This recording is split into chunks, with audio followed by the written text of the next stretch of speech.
Bonjour et bienvenue aux Chroniques du curé de Lille. Alors, cette semaine, une chronique spéciale, une chronique Semaine Sainte. Alors, juste pour découvrir ce que nous célébrons dans les prochains jours. Alors, aujourd'hui, mercredi Saint, alors, au diocèse de Montréal, l'archevêque de Montréal, Monseigneur Christian Lépine, réunit l'Église du diocèse au complet, car il fait la bénédiction des saintes huiles. Les huiles que nous utilisons pour le baptême, la confirmation, pour l'ordination sacerdotale, pour les catéchumènes, donc ceux qui se préparent à entrer dans l'Église, et également pour les malades. Alors, c'est l'Église au complet du diocèse qui est réunie en une célébration pour pouvoir se souvenir qu'ensemble, nous faisons unité, nous sommes communauté, et c'est comme ça que nous avançons ensemble. Également, c'est le jour où les prêtres font leur renouvellement des promesses sacerdotales, ainsi que les diacres et les évêques également. Jeudi Saint, la commémoration de la Cène du Seigneur. Alors, dans l'Évangile, c'est Jésus qui lave les pieds à ses apôtres. Jésus qui a choisi ses 12 apôtres, qui a construit sa communauté, qui nous révèle son désir d'une Église communautaire, d'une Église qui travaille ensemble. Et en plus, il nous donne son témoignage. Il est venu, justement, pour donner son amour et il le transmet par le lavement des pieds.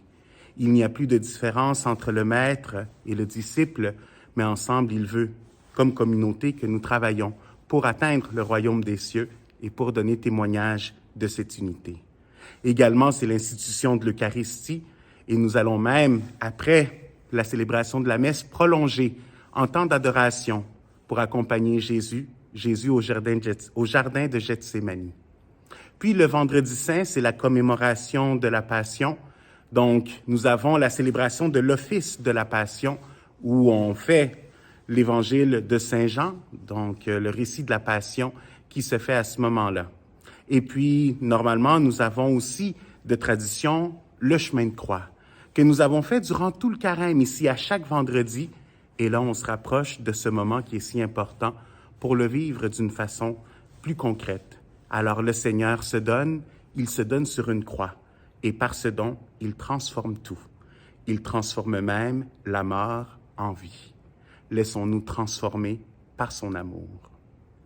Et puis samedi saint, durant le soir, durant la nuit, nous avons la célébration de la veillée pascale. Alors c'est déjà cette annonce de la résurrection. Finalement, le Christ a triomphé. Ensemble, il nous donne son amour, il nous donne sa vie, alors que nous puissions justement nous réjouir ce jour-là, plus spécifiquement parce que nous avons confiance et espérance que nous ressusciterons avec lui. C'est durant cette occasion également que des adultes qui se sont préparés vont recevoir le sacrement du baptême ou de la confirmation.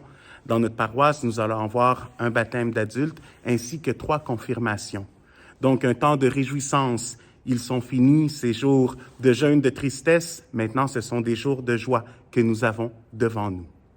Alors que le Seigneur vous bénisse, qu'il vous aide dans chacune de ces célébrations-là à ouvrir votre cœur, que son Esprit Saint vous aide à pouvoir vivre chacun de ces jours saints d'une manière spéciale, à la rencontre du Christ. Qu'il soit votre vie et qu'il soit votre amour.